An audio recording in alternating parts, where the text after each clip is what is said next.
We're calling on you to sign up on a petition to stand with Tulsi Gabbard in her nomination as Director of National Intelligence and to be in the cabinet of President Trump. Tulsi is someone we've worked with here at Sekulow for over a year. We worked with her on talking through so many different issues. Not only that, we actually are representing her as well. You remember we're defending Tulsi from the deep state and the TSA's treatment of her as a terrorist suspect with multiple FOIAs that we already have filed. We're battling the radical left in multiple lawsuits and ramping up as the attempt to do more attacks on Trump through the nominees themselves. This is a great time to support the work of the ACLJ, and I think just walking through this nomination kind of underscores that because, again, we have our Faith and Freedom year-end drive right now at aclj.org. This dictates kind of to the ACLJ a way for us to plan and budget forward for 2025. And we know there's going to be a lot of battles. There's going to be battles just to get these people in place, right? And we said yesterday, Tulsi was meeting with Senator Graham of South Carolina, Senator Rounds of South Dakota, and Senator Langford of Oklahoma, friends of ours. And we asked you if you were in those states to make a friendly call to those senators' offices saying, hey, Tulsi Gabbard, she's someone I've gotten to know through the Sekulow broadcast and ACLJ, and I support her nomination. I know they do too. Well, she's also going to be meeting today with Senator Tom Cotton of Arkansas, Senator Rich of Idaho, and Senator Moreno of Ohio. Again, so he's coming in to office. You can call those offices as well. We encourage you to do so. So that is some grassroots action you can take. We also have a petition now officially up at aclj.org. And that petition, important for you to sign today. Let's start building the momentum for Tulsi before her confirmation hearings begin, but just as she begins, meeting with this first group of senators on Capitol Hill. They can have serious questions. It's a serious position when you talk about Director of National Intelligence. We have the former acting Director of National Intelligence still on our team here at Sekulow, Rick Grinnell. But they've been going after Tulsi. I mean, we're representing her right now in a case where she's been treated like a terrorist while she travels. Well, at the same time, Tulsi was able to bring a lot of new people into the if not the party, the MAGA movement. But she herself became a Republican. So she's got Democrats upset. We hear a lot of the same attacks. Let's go through some right now. The first attack it's in the news a lot right now is because it involves Syria, Will. Now, we kind of put the dates together. In 2013, ISIS was formed. And, we wrote a New York Times bestseller on ISIS.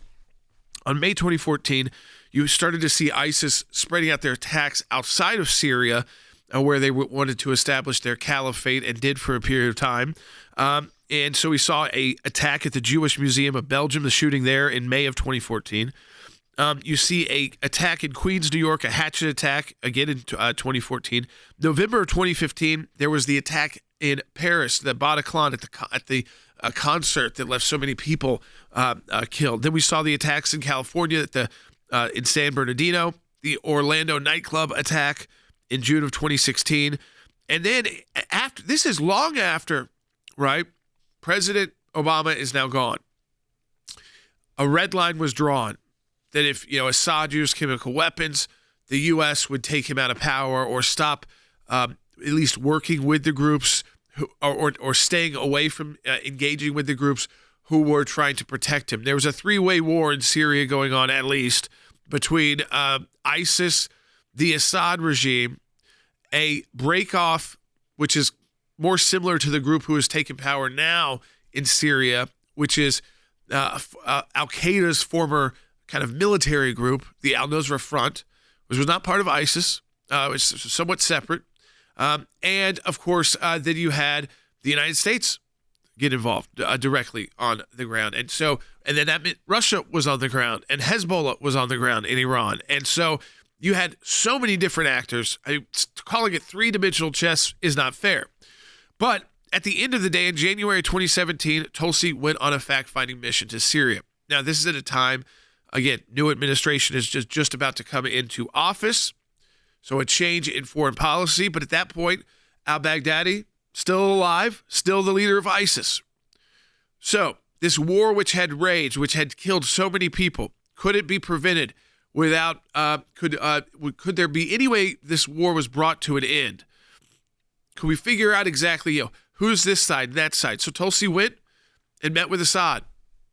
And just because she went there and met with him, by the way, she's now been demonized as some agent of Russia or agent of the former Syrian president. When she went and met there with Assad, as she is today, I'm sure that will soon have to come to a close. I don't know when officially it does and how that works with DNI. But she served over 2 decades in the Army Reserves. She was still in the reserves then. Okay, so Assad knew who he was meeting with. A member of Congress was in the U.S. military. She had a top-level security clearance. She has that today, even while she's under this other investigation. And yet, because of that meeting, the left has said this is how we're going to demonize Tulsi Gabbard. I think the idea here is that the military didn't take any action, was completely silent. Tulsi's continued to actually go higher up in the military with higher rank.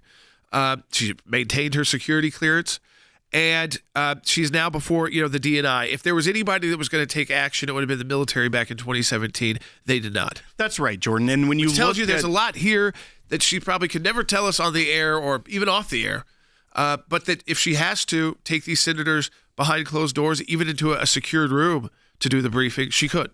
That's right. And also on that fact-finding trip, it wasn't just a meeting with Assad.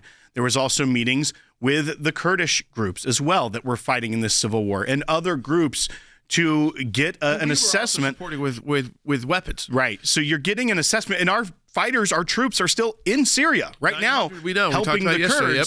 So when you look at all of that and you think, maybe a member of Congress, person in the military who has been to war zone, going there to try to figure out what's going on, especially with the litany of the ISIS attacks as they were spreading their influence. You have to remember, it wasn't until President Trump was in office that he put down ISIS. ISIS was expanding. ISIS stands for the Islamic State in Iraq and Syria. So the concern that a caliphate would take over the region in Iraq and Syria, maybe a member of Congress is going to figure out what's the best path forward to keep Americans safe. Not saying I'm going to go prop up Assad, but trying to figure out what the geopolitical strategy here to go back as I inform my other members of Congress, as I inform my superiors in the military. Maybe, just maybe, there's something a little bit more than CNN can see from their perch in D.C. when they criticize her and try to say she's a puppet of Assad, a puppet of Putin. It's ridiculous. It's so absolutely insulting to a woman who has achieved such great things in her career, has done so much as a patriot, and they're going to sit here and try to say she's some foreign asset.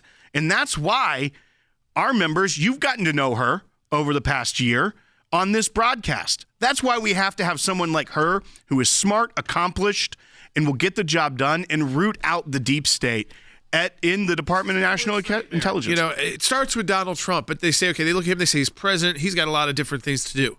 But then he chooses Tulsi Gabbard to put right into their mix of all of their intelligence agencies. You want to rout out the deep state, you want to root that out of government, you send in someone who is not afraid to take on the issue regardless of politics and partisan politics. They're not afraid. Tulsi isn't. Sign the petition. Let's get her confirmed to this position. ACLJ.org.